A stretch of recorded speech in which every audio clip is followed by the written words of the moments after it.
Okay. What you're telling me is we talked about this earlier. You can make the payment, you don't want to, because this is significantly higher than any other payment that you've ever had, correct? Yes. Okay. I don't blame you. Look, if you put down more money, we could reduce the payment, but you tell me you don't want to put down more money, correct? Yeah, I don't have any cash. How about we look at extending the term, 66, 72, 75? That'll reduce your payment as well. No, I want to go 60 months. I don't want to Okay. finance that long. I don't blame you. Look, you told me a couple things about this truck. You told me that the big screen was a must because of your eyesight, right? Yeah. You told me that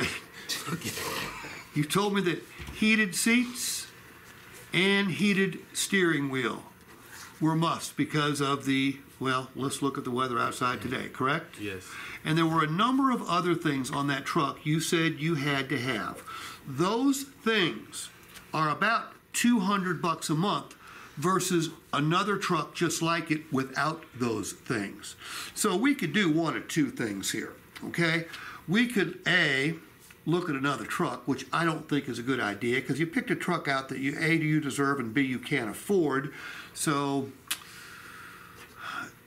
I'm going to write down another truck, and then what I'm going to do here is X it out, okay? Or B, you have a phone on you? Yeah. Do me a favor. Divide 200 by 30.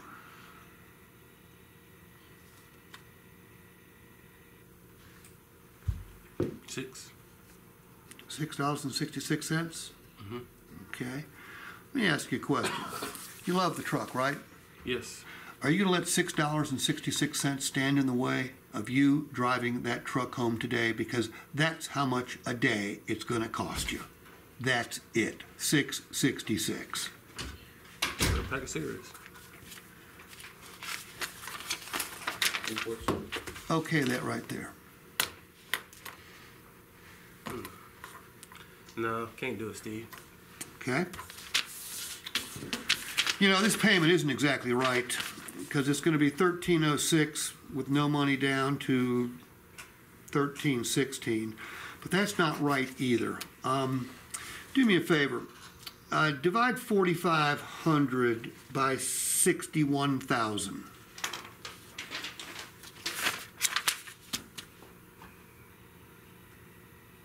$13.5. 4,500 divided by 61,000.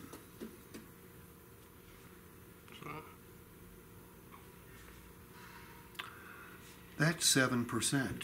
You know what that 7% represents? No. Multiply 1,306 times 7%.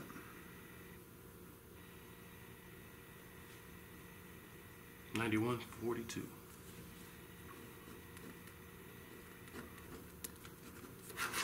That's how much of your payment is going towards your old truck, okay? So your payment on the new truck is $91.42 less. So we can do this one of two ways.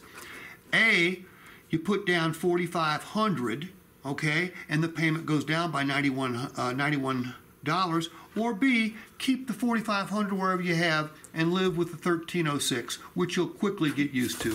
Which one works best for you? I can't do either of them. I don't got cash now. Can't pay $36.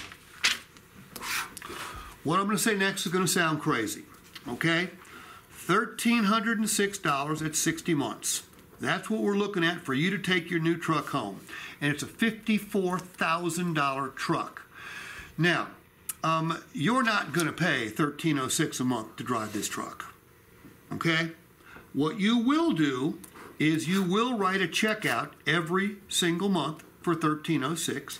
You will sign it, you will make it out to a lender, and you will send it to a lender. All right?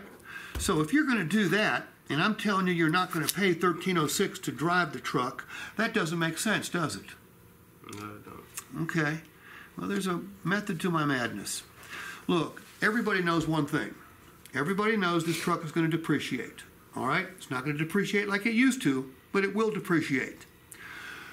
Travell, if you drive this truck like you intend on driving it, you don't do anything special, but you don't crash it and you don't trash it.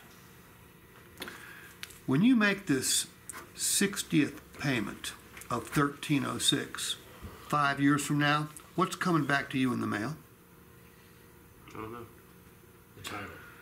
Your title You ain't gonna tell me. will come back, okay? Okay? A lot of people don't know. But when you make that last payment, a title comes back, and it's going to be a special title, okay? It's called free and clear. It's only got your name on it. All right? So 5 years from now, Travell, think about this. You got no payment. You're at the dream payment. It's done. It's over with. But you do have a very valuable asset. Because what do you think that $54,000 truck will be worth in 5 years?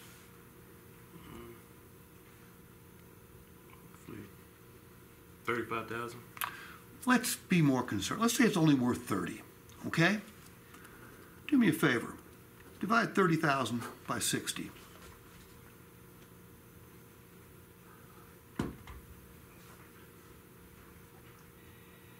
That's 500. Travell, you know what that $500 represents? No. I told you you're going to write a check for $1,306 and you're going to send it to the lender, right? You think the lender's going to keep it all, don't you? Yeah. That ain't the case, Travell. Metaphorically speaking, on the way to this lender, every time you write a check for $1,306, you're building cash value in that truck. So $500 is flowing straight back to that title.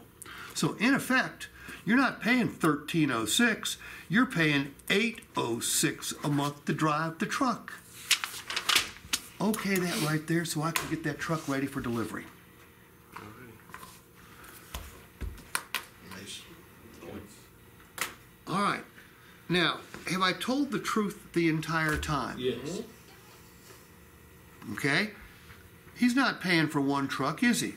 Whenever there's negative equity involved, and make sure you guys already know this, there's going to be a lot of negative equity involved in the future. These payments we're handing out, they're for 2 vehicles. Split it apart. How do you split it apart? You divide the negative equity. I've got all this in writing for you too. You divide the negative equity by the balance to finance. That's going to give you a very small number. In this case, it was 0.07, right? That means 7% of that payment is due to the other vehicle, not the new vehicle. And then you move to another either or clause. Hey, put down $4,500 or live with a higher payment. Which one works best for you? What do you think most people choose? The higher payment. Yeah. Now, the only thing you need to be prepared for is what should you be prepared for when you're using that split payment disclosure? Well, how about this, Steve? Why don't you just give me $4,500 more for my trade? You have to be prepared for that because you will get it. All right. So his first objection, I treated like a complaint and tried to reclose him. It didn't work. Second time, I tried to extend term, get more cash. Didn't work. Those are the easy ones right there. Okay? Sometimes they'll work, sometimes they won't. Third one was I used Roland's takeaway close. All right? Well, gee, you told me this, and this, but I did it with using $200. I said it's a $200 difference between the truck you want and the truck you could get. By the way, do we really want to switch them at this point? No. We might have to, but we really don't want to. Okay? Then I used reduce to the ridiculous. Remember the close. Roland, are you going to let $6.66 stop you from taking the delivery of the truck of your dreams? By the way, what's easier to say yes to? $1,306 or $6.66? 66. That's called reduce to the ridiculous. Okay, that close has been around since Jesus Christ. Okay, it was highly effective back then. It's highly effective today. You know, everything I teach, everything about your Atzenhofer advantage is designed to make it easier for the customer to say yes. If I'm convinced I can't pay too much here, Easier for me to say yes. If I'm convinced I can bring my truck back and exchange it for another, it makes it easier for me to say yes. If you're going to cut my ownership cost by $1,000, makes it easier for me to say yes. Every one of these things is designed to make it easier for the customer to say yes. Look, everything I'm teaching you, I said this to Veronica, I'll say it to all four of you. Everything I'm teaching you, I'm picking up from other people.